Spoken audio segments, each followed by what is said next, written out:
Un argumento frecuente es que la ciencia no puede explicarlo todo y por ello quizás sería bueno no elegir entre ciencia y religión, sino tener a la ciencia y a la religión unidas, porque la religión tiene la posibilidad de explicarnos todo aquello que la ciencia no puede explicarnos.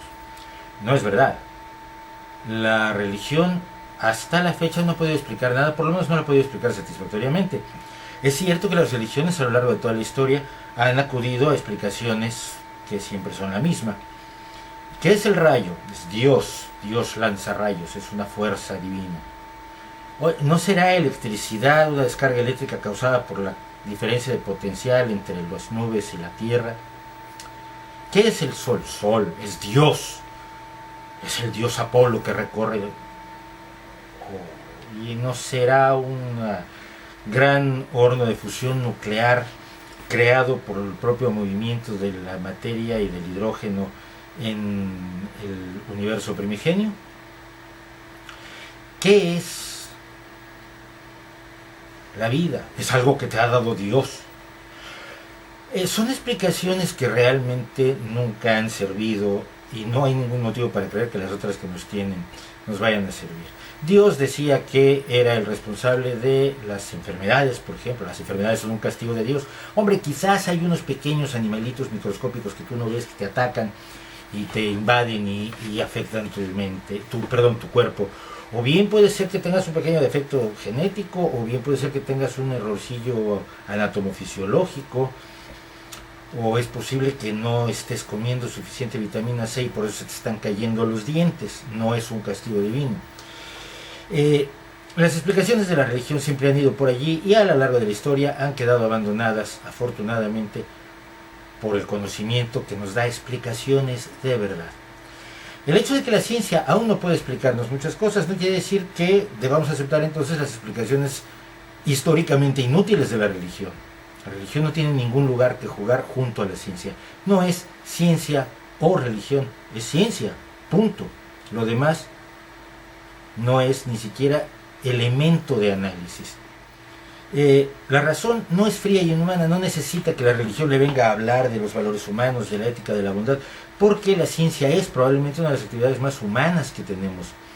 La ciencia es una actividad que solos, hasta donde sabemos, la realizan los seres humanos y que requiere de las habilidades más esenciales del ser humano: curiosidad, inteligencia, uso de la razón, pensamiento ordenado y unos deseos enormes, no solo de saber, sino de compartir el saber.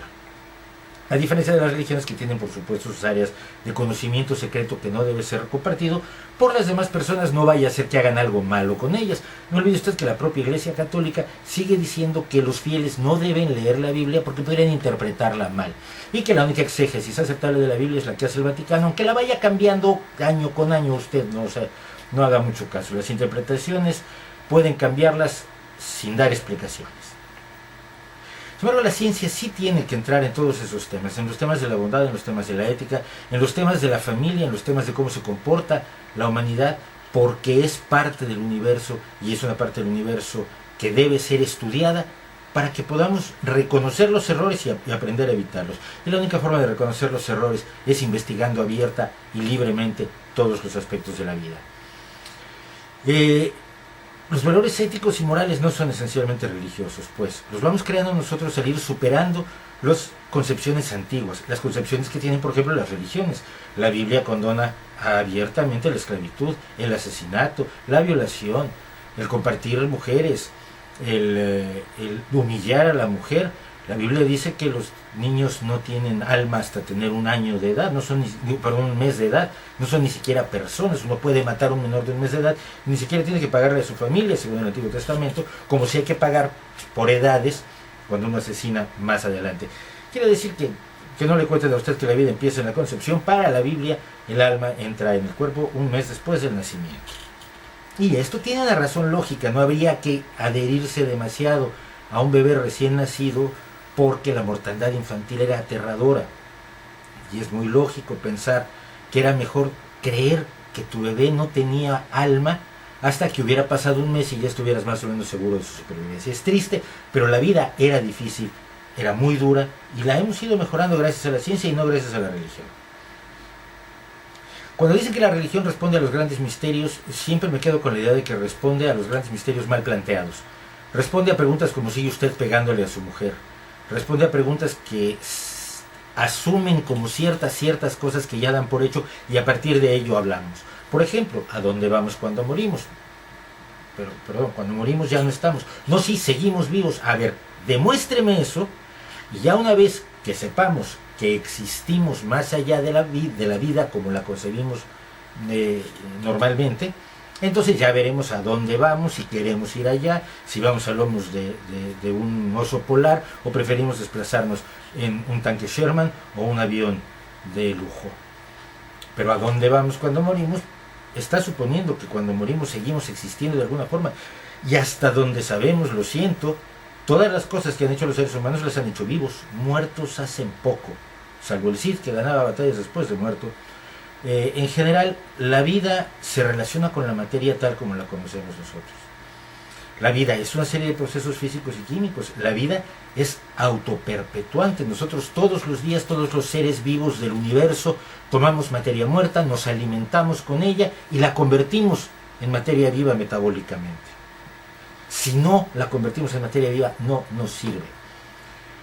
Pero cuando muere nuestro cuerpo, ¿por qué va a sobrevivir lo que es una función de nuestro cuerpo? Nuestras emociones, por mucho cariño que les tengamos, nuestra personalidad, nuestra inteligencia, son funciones de nuestro sistema nervioso y al parecer es lógico suponer que al morir nuestro sistema nervioso desaparecen. Como desaparece la religión, la digestión cuando deja de funcionar el aparato digestivo o la circulación cuando deja de funcionar el aparato circulatorio. La religión no le da sentido a la vida. Lo que dicen las religiones es que la vida tiene el sentido de darle las gracias a Dios por habernos creado, de humillarnos frecuentemente ante Él, de ser posible golpeándonos con látigos, poniéndonos de rodillas, diciéndole qué grande eres, qué guapo eres, qué simpático eres, alabándolo de un modo que solo la gente muy vulgar acepta que se le alabe, y que tener ahí gente que le haga la barba y les haga la pelota diciéndoles cuán grandes son. Ese es el Dios, ese es el sentido de la vida. Crear grandes edificios llenos de oro y tapices maravillosos donde se le pueda rendir pleitesía a Dios. Vivir de acuerdo a las órdenes que nos da ese Dios a través de los señores que dicen que hablan con Él sin haberlo demostrado. El sentido de la vida es entonces vivir de acuerdo a ello, humillarnos, hacernos menos, y entonces cuando muramos probablemente nos dejen ir al paraíso y nadie nos dice que sea ni siquiera divertido. Quizás el sentido de la vida real es el que nos damos nosotros mismos y no el que la religión quiere decirnos que tengamos. Esto significa el sentido de ser solidarios, de ser amables, de ser buenos con los que queremos y un poco menos malos con los que no queremos, de dejar un legado interesante y de inmortalizarnos por medio de la memoria de las personas que nos conocieron y no por medio de un paraíso inexistente. La religión ha dado malas respuestas y por ello a lo largo de los años nos hemos deshecho de cientos de miles de dioses a los que nadie les hace el más mínimo caso ahora. Desde Huitzilopochtli hasta Huacantanca, desde Zoroastro hasta Baal. Hemos echado al basurero de la historia muchísimos dioses. Antes de decir que los dioses deben seguir acompañando el ejercicio de la razón y a la vida humana, lo que debemos hacer es más bien luchar porque los dioses que en la actualidad tratan de controlarnos a través, por supuesto, de sus representantes, que son los que pasan la charola y son finalmente los que cobran, esos dioses también tirarlos a la basura junto a los otros cientos de miles de dioses que tampoco servían para nada. Si nuestra esperanza no es la razón, no tenemos esperanza como especie. Algunos creemos que es la mejor esperanza que tenemos. ¿No cree usted?